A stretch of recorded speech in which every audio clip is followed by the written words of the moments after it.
So good morning guys. तो चलिए start करते हैं आज के यानी कि 12 अक्टूबर के इंपॉर्टेंट करंट अफेयर्स को। तो आज का पहला इंपॉर्टेंट प्रश्न है कि अभी हाल ही में दुनिया का पहला लाइव अंडर वाटर इंटरव्यू किसने आयोजित किया। तो आंसर होगा पलाऊ। पलाऊ ये देश है, प्रशांत महासागर में स्थित ये एक देश है पलाऊ, और इसी ने अभी विश्व का पहला लाइव अंडर वाटर इंटरव्यू आयोजित किया है।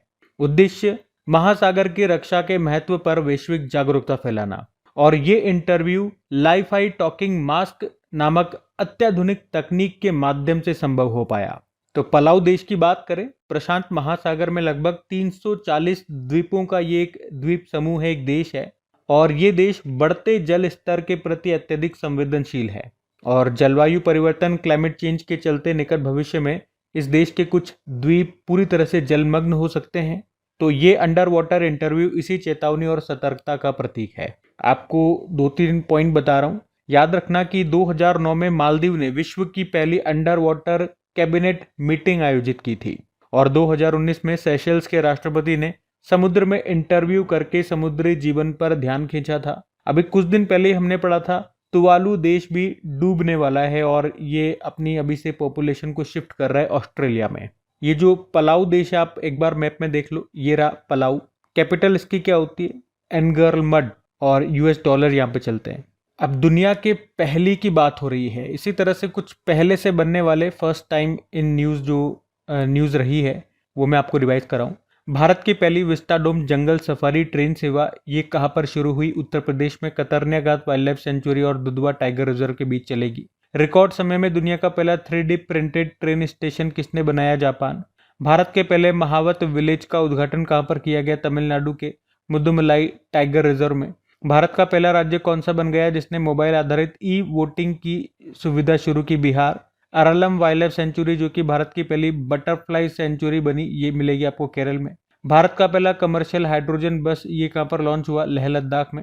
और भारत की पहली स्वदेशी 5G फिक्स्ड वायरलेस सेवा ये लॉन्च की BSNL ने। भारत का पहला विश्व शांति केंद्र का उद्घाटन कहाँ पर किया गया? गुरुग्राम में। इफ्को ने किस देश में पहला विदेशी नैनो उर्वरक संयंत्र स्थापित किया? ब्राजील। भारत के परमाणु यानी कि स्मॉल मॉड्यूलर मिशन के तहत पहला परमाणु ऊर्जा संयंत्र प्लांट कहाँ पर स्थापित होगा? बिहार में। और नासा के international air and space programme को पूरा करने वाली पहली भारतीय महिला बन गई है डांगेती जानवी, ये आंध्र प्रदेश से हैं। ठीक है, ध्यान रखना। अगला प्रश्न देखते हैं। फिर अगले में पूछ रहे, हाल ही में गोबी रेगिस्तान में दुनिया का पहला सोलर थर्मल पावर प्लांट किस देश के द्वारा शुरू किया गया? तो आंसर होगा चाइना। तो अभी चाइना ने गोबी डेजर्ट में सोलर थर्मल पावर प्लांट शुरू किया है। यह इस तरह का दुनिया का पहला सोलर पावर प्लांट है। इसमें 2 सोलर टावर्स एक ही टरबाइन से कनेक्टेड है, और चाइना के इस प्लांट में 27,000 मिरर्स का यूज किया गया है जो कि सनलाइट को इन 2 टावर पर कॉन्सेंट्रेट करेंगे, जैसा कि आप इमेज में देख सकते हो। सोलर थर्मल पावर प्लांट कैसे काम करता है?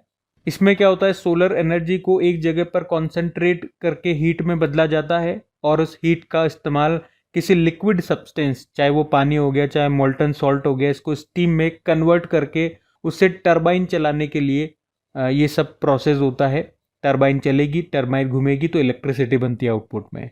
और इस प्लांट की सबसे बड़ी खासियत यह है कि इससे हम रात में भी बिजली बना सकते हैं। आप पूछोगे रात में कैसे? रात में तो सनलाइट होती नहीं है, तो क्या होगा, दिन में जो पिघला हुआ हमारा नमक है ना, उनको टैंकों में इकट्ठा कर लेंगे, तो रात में भी वो हीट डेवलप करते रहेंगे, उनसे ऊष्मा निकलती रहेगी, और उससे हम पारंपरिक भाप टरबाइन चलाएंगे। ये ऐसे काम करेगा रात में, क्योंकि सॉल्ट को पिघलाने के लिए बहुत ज़्यादा टेम्परेचर चाहिए होता है। दिन में आप देखोगे तो लगभग सूर्य की किरणें इस नमक को 500 डिग्री सेल्सियस या उससे भी ज़्यादा टेम्परेचर तक गर्म कर देती है। और गोबी डेजर्ट ये है कहाँ पर? ये दुनिया का 6ठा सबसे बड़ा डेजर्ट है। ये आपको मंगोलिया और चाइना के बीच में मिलेगा। अब सीधा चाइना लेकर के चलता हूँ आपको। ये रहा मैप में चाइना, कैपिटल बीजिंग हो गई है। शंघाई कोऑपरेशन ऑर्गेनाइजेशन का और एशियन इंफ्रास्ट्रक्चर इन्वेस्टमेंट बैंक का हेडक्वार्टर है यहाँ पे। करेंसी है रेनमिनबी, प्रेसिडेंट है शी जिनपिंग। और याद रखना, चाइना कोल्ड सीप नाम से डीप सी स्पेस स्टेशन बनाएगा कहाँ पर? दक्षिण चीन सागर में 2000 मीटर की गहराई पे। फिडे महिला विश्व चैंपियनशिप 2025 अभी चीन में हुआ था। इसको चीन की प्लेयर है जू वेंजुन ने जीता। दुनिया का पहला थोरियम मोल्टन सॉल्ट परमाणु रिएक्टर भी चीन बनाएगा गोबी डेजर्ट में ही। और दुनिया की पहली ह्यूमनॉइड रोबोट हाफ मैराथन अभी चाइना में हुई थी। दुनिया का पहला वाणिज्यिक 10G ब्रॉडबैंड नेटवर्क ये लॉन्च किया था चाइना ने। चीन ने गैर परमाणु हाइड्रोजन बम का परीक्षण किया था और इसमें मैग्नीशियम हाइड्राइड का इस्तेमाल किया था। ग्लोबल विंड रिपोर्ट 2025 आई थी, उसमें भारत चौथे स्थान पे था, टॉप पे चाइना था। और अभी जो 11वां महिला एशिया कप हॉकी टूर्नामेंट है ये हुआ था हांगझोउ चाइना में। और एशियन इंफ्रास्ट्रक्चर इन्वेस्टमेंट बैंक के नए अध्यक्ष कौन बनेंगे? जू जियाई, ये चाइना से हैं, पद संभालेंगी जनवरी 2026 से। और बिना बारूद का ब्लैकआउट बम किसने तैयार किया? आंसर होगा चाइना ने। तो इन सब कारण से अभी चाइना न्यूज में था, ध्यान में रखना। अगला प्रश्न देखते हैं। फिर अगले में पूछ रहे हैं, हाल ही में भारत का पहला commercial electric truck battery swapping और चार्जिंग स्टेशन ये कहां पर स्थापित किया गया? तो आंसर होगा हरियाणा में। तो अभी हमारे जो सड़क व राजमार्ग मंत्री हैं नितिन गडकरी, इन्होंने अभी भारत का पहला commercial electric truck battery station और चार्जिंग स्टेशन का उद्घाटन किया। कहां पर? सोनीपत हरियाणा में। मतलब क्या हो गया इसका?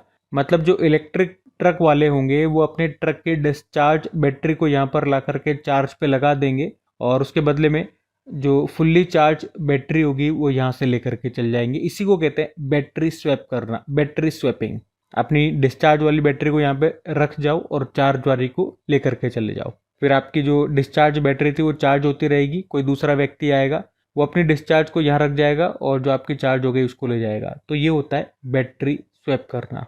अभी हरियाणा में आपको लेकर के चलूंगा, लेकिन इलेक्ट्रिक व्हीकल से संबंधित कुछ प्रश्न मैं आपको करवाता हूँ। ये करंट अफेयर्स के प्रश्न है। एक योजना आपको याद होगी, प्रधानमंत्री ई ड्राइव योजना। ये इलेक्ट्रिक व्हीकल्स को बढ़ावा देने के लिए शुरू की गई थी। और कब शुरू की गई थी? 29 सितंबर 2024। और अभी भारत सरकार ने इस प्रधानमंत्री ई ड्राइव योजना को 2 साल तक बढ़ाने का डिसीजन भी लिया था।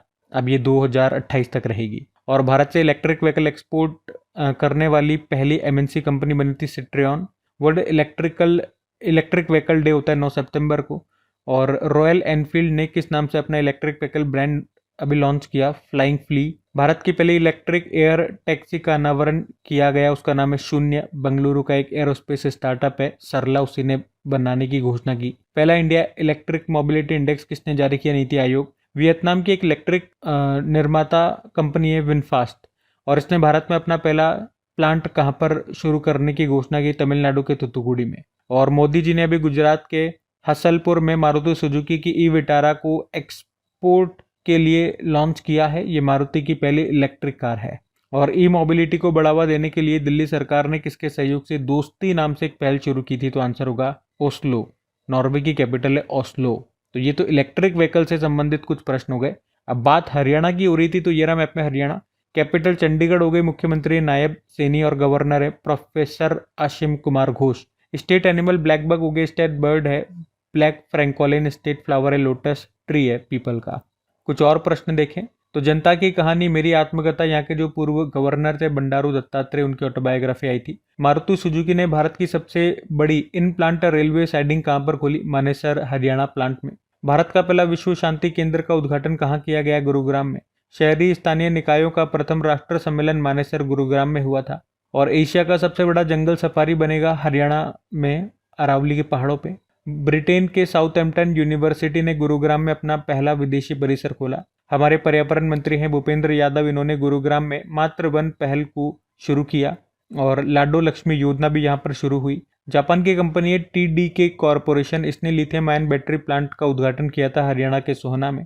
गुरुग्राम में नौसेना का एक नया नेवल बेस INS अरावली को नौसेना में अभी शामिल किया गया। ठीक है, तो ये पॉइंट भी हरियाणा से ध्यान में रखना। अगला प्रश्न देखते हैं। फिर अगले में पूछ रहे हैं अभी हाल ही में टी डोम वायु रक्षा प्रणाली की घोषणा किस देश ने की है? तो आंसर होगा ताइवान ने।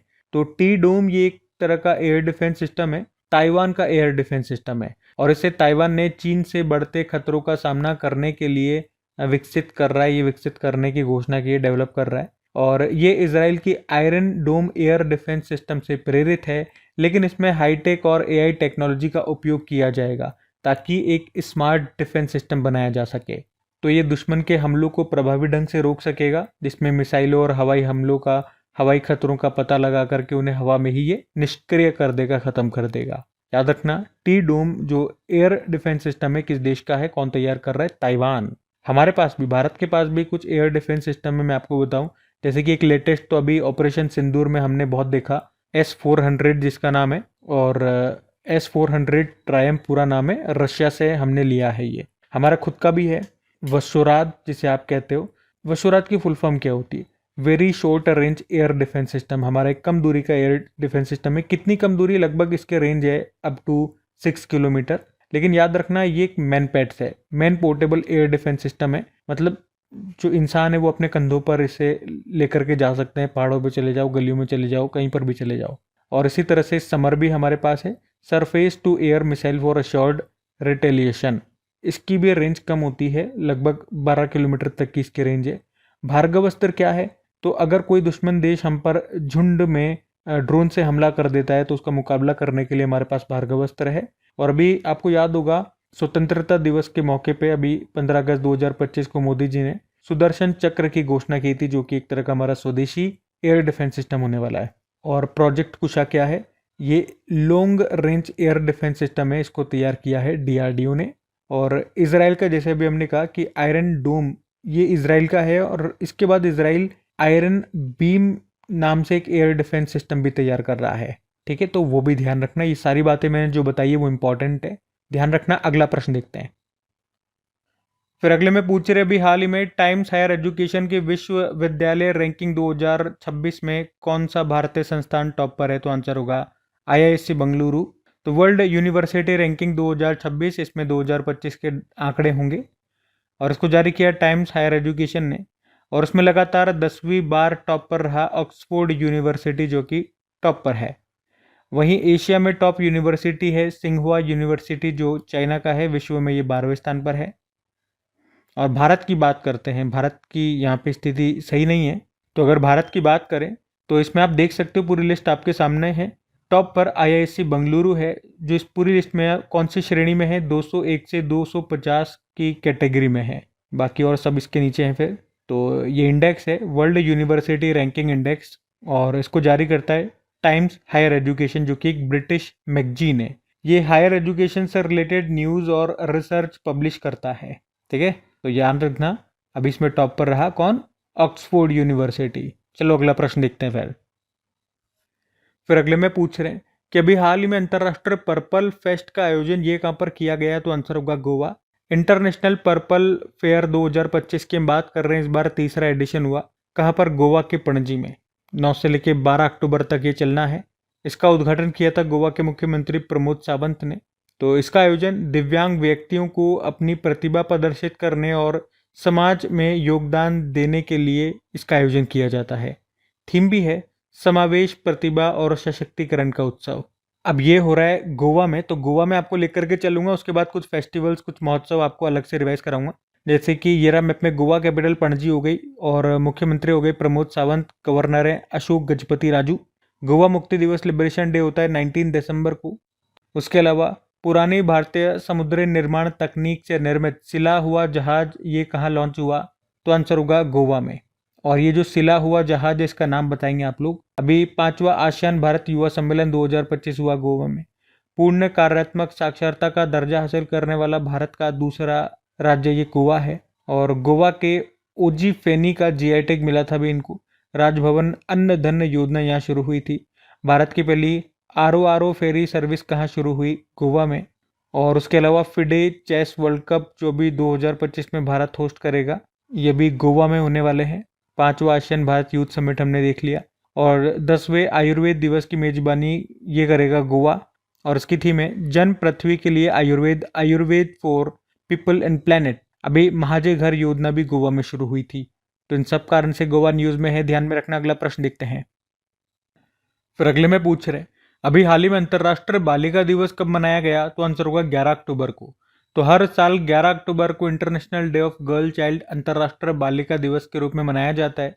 इस दिन की स्थापना यूनाइटेड नेशन ने 2011 में की थी। मनाने का उद्देश्य जेंडर इनइक्वलिटी को कम करना और गर्ल्स को बॉयज के बराबर अपॉर्चुनिटी देने पर अवेयरनेस बढ़ाना। थीम भी है the girl I am, the change I lead, girls on the front line of crisis. ये तो हो गया अंतर्राष्ट्रीय बालिका दिवस। एक राष्ट्रीय बालिका दिवस भी हम मनाते हैं, नेशनल गर्ल चाइल्ड डे, वो 24 जनवरी को होता है।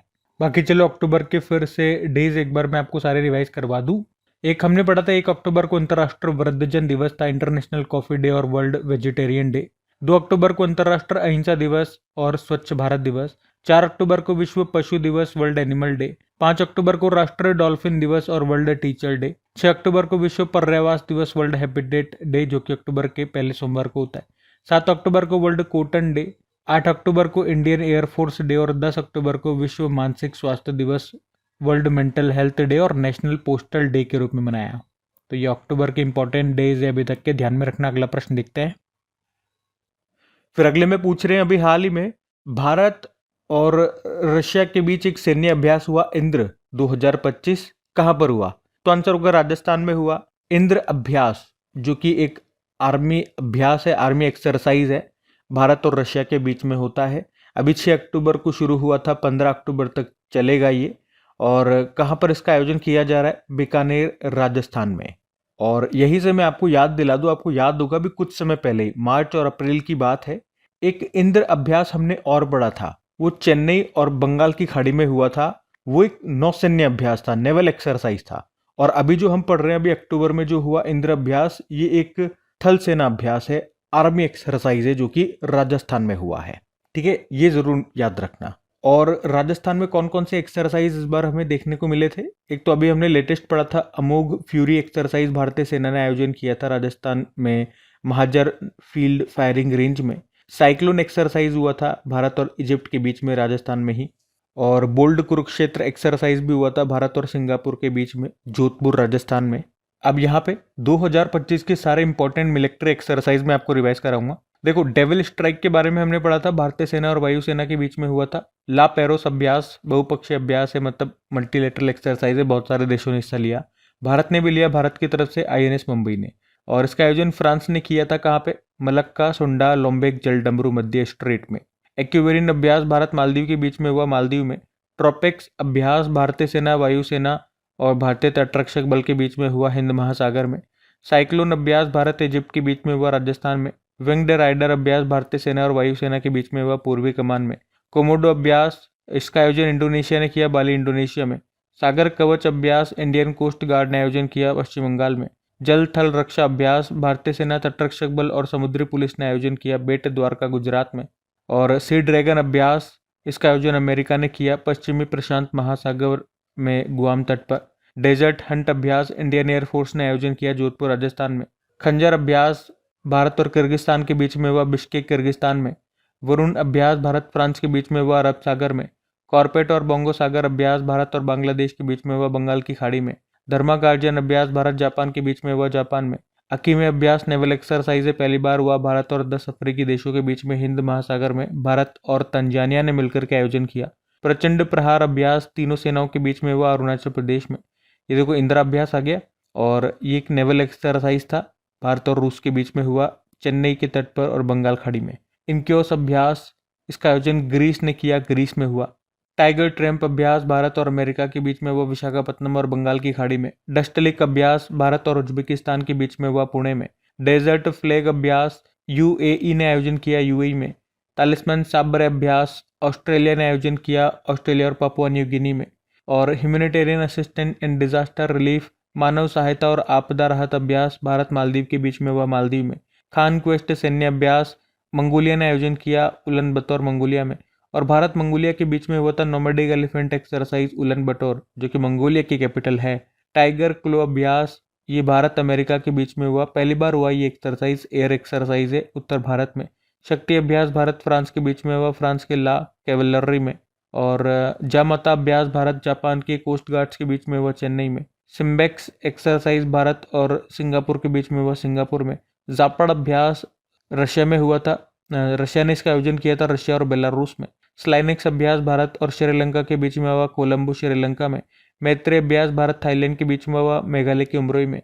ब्राइट स्टार एक्सरसाइज इजिप्ट ने आयोजन किया, इजिप्ट में। युद्ध अभ्यास भारत अमेरिका के बीच में हुआ, अलास्का अमेरिका में। और ये कुछ एक्सरसाइजेज हैं, ये सारे इंडियन आर्मी ने आयोजित किए थे। देखो, ड्रोन प्रहार भारतीय सेना ने किए थे, अरुणाचल प्रदेश में। दिव्य शक्ति अभ्यास ये सिक्किम में। अचूक प्रहार अरुणाचल प्रदेश। युद्ध कौशल 3.0 अरुणाचल प्रदेश। समन्वय शक्ति असम और मणिपुर। सियोम प्रहार अरुणाचल प्रदेश। और ये अमोघ फ्यूरी हो गया, राजस्थान में हुआ था। तो ये 2025 के अभी तक के सारे एक्सरसाइजेस थे जो इंपॉर्टेंट, मैंने आपको सारे रिवाइज करवा दिए, ध्यान में रखना। अगला प्रश्न देखते हैं।